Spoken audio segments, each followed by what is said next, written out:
Hello and welcome back to my YouTube channel. In case today is your first time coming across my video, you're welcome. Please do well to subscribe to my YouTube channel, give this video a massive thumbs up and drop your opinion in the comment section below. And to my returning subscribers, I love you guys and I thank you for your massive support. Don't get tired of me. Keep supporting me. Thank you guys. So let's dive into today's gist. Briefly, Afiba and Celine are both friends. Afiba is from Ghana, Celine is from Nigeria. So these two ladies were declared missing after going to visit a Facebook friend in Aba called Andrew Ochoko. Based on the information we got online, that this lady are into a hookup business. But guys, I will play a voice of Afiba's husband. He's here to tell us that Afiba is not into a hookup business. So I will give you guys a brief of what he said. He said that Andrew's house is 10 to 15 minutes away from the station, the police station. So the police will not deny the fact that they do not know who Andrew Ochoko is or the business he is into. And he also told us that they extorted close to 7 million naira for the investigation, and yet they were not getting any tangible information from the police. According to Afiba's husband, if the police had done the needful based on when they got information, that these two ladies wouldn't have been deleted. But due to their delay in investigation, which is also questionable, according to him, the IGPO wrote a petition and captioned it unknown, while Andrew is under their custody 2 days before this letter. So why should he say that he doesn't know who Andrew is? So guys, I'll play the voice for you guys to hear directly from Afiba's husband. And do well to tell me your own opinion about this video in the comment section. Stay blessed as you watch. Right. Or deposit.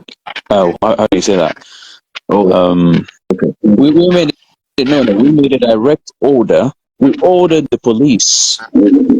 There was nothing that needed to be like a thought process or something. We ordered the police to go to this house and they said they wanted money, and we never delayed on that. The money was transferred in 10 minutes.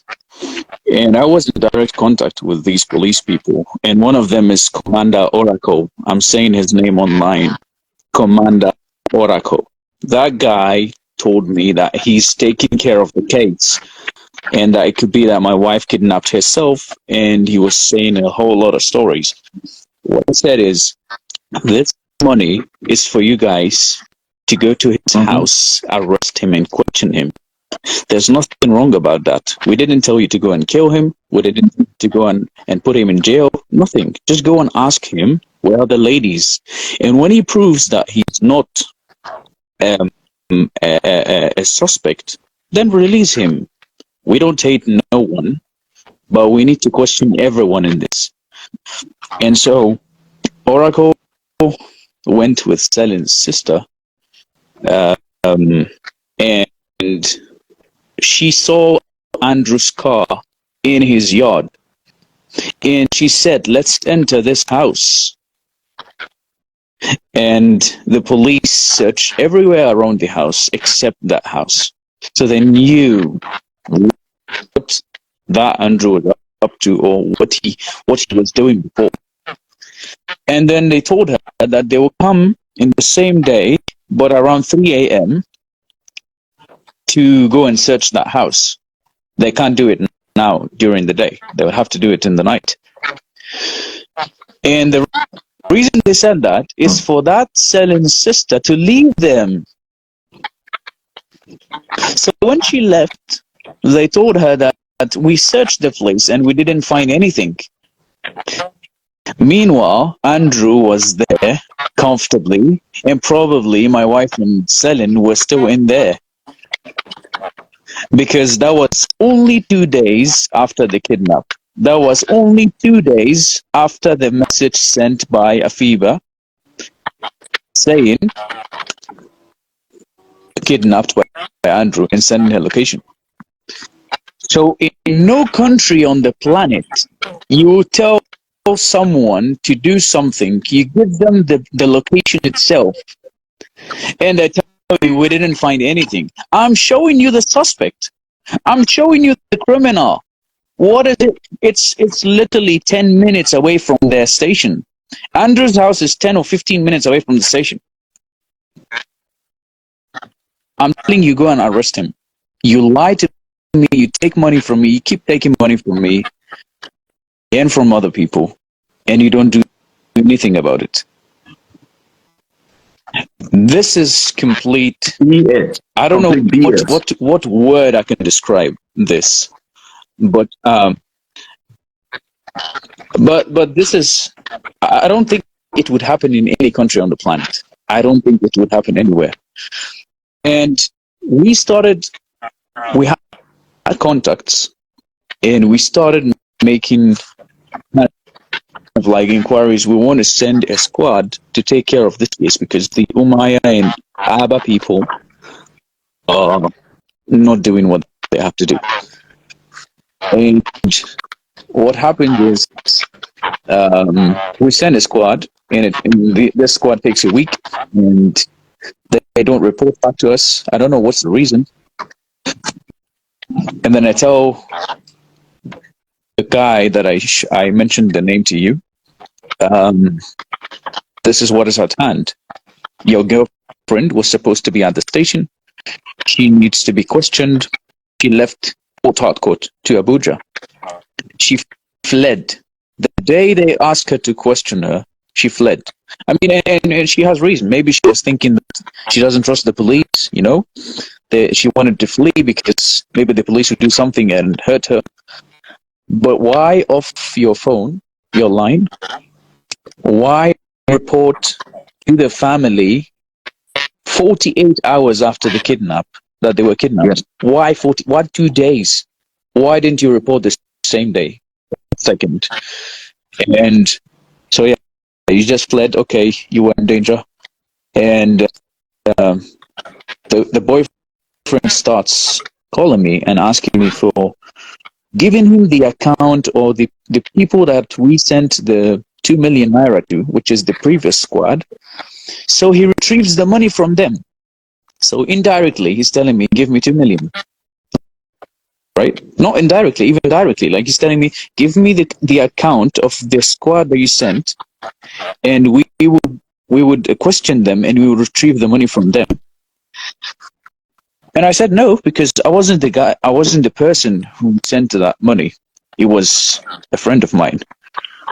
And a friend of mine said he won't do that. He's ready to lose the 2 million naira, but he doesn't want to give it to the guy who made the request.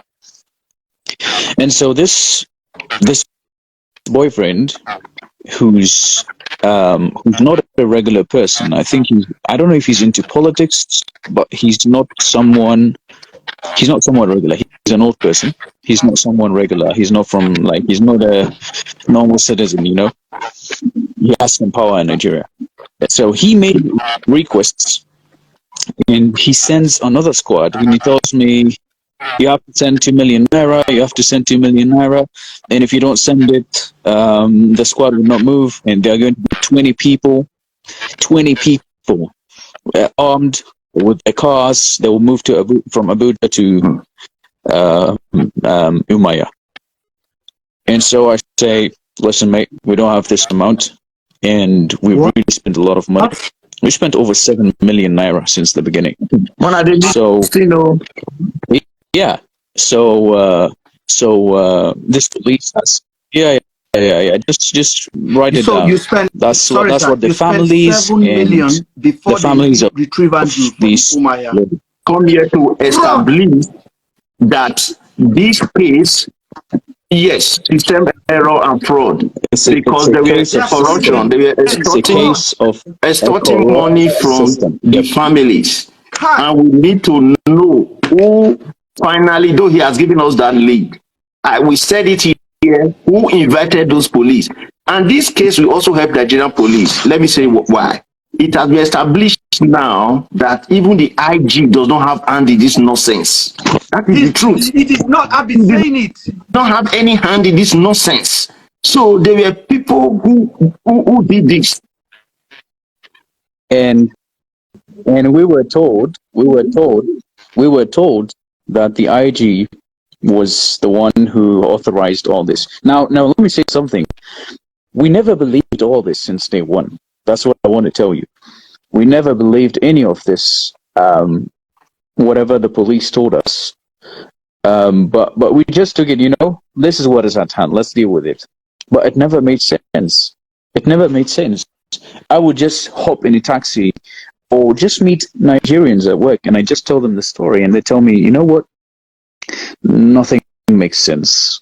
Nothing makes sense. It's completely fishy. And because we were so involved in the case, we couldn't see much. When you're involved into something, you can't really judge it unless you go out of it and you just look at things in general. But we were still saying that all of this is a lie and they've been taking money from us and nothing has been done about this case. And the first thing that made me think all of this is the petition that was written on the 10th of May. How do you write a petition and you say unknown? The IGP never writes a petition, and the IGP never writes a petition and says unknown. How can you say unknown? Who the police would? How will the police arrest the unknown person? That's the petition. This is the question. Yep. Mr. Ben, let me ask you this question. I know the petition. I'm the one who sent it. I want to ask you this question. I'm the one who received and sent and shared this with Mr. Harrison and the rest. I come to you and I tell you someone robbed my house. Okay? And I know who the suspect is. And you tell me I'm writing a petition. And I tell you the person who robbed my house is Mr. X. How the police would know exactly who the person is, and I know who the person is. On the 10th of May, this petition was released. Read on the paper and show it to people. It was on the 10th of May, right? Okay. Let me ask you this. Andrew was on the 8th of May held in custody, or he was arrested on the 8th of May. So how can you say unknown for a person that has been 2 days in the cell? And it's from the IG. Can you answer this question? How can you say Andrew is the unknown and he's been 2 days in the cell? So the police knows exactly who he is. And they know the suspect. Unknown persons. That means more than one person. Which lead us to one conclusion.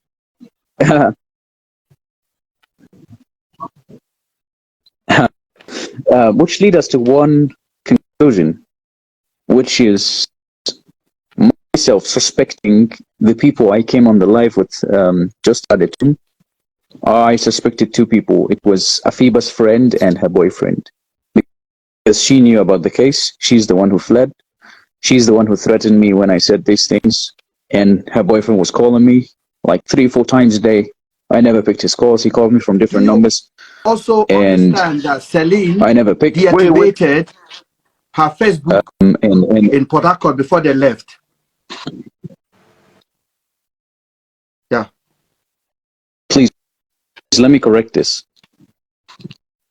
Afiba's Facebook and Instagram were deactivated or deleted by Andrew himself. And Celine's Facebook and Instagram were reactivated by Andrew too. And the way they were reactivated, why only Celine her own? Why only Celine's Facebook and Instagram were reactivated? because her brother has a tablet, and he has all the accounts signed in on it. And so he went through the tablet again, and he checked, how did this whole story happen?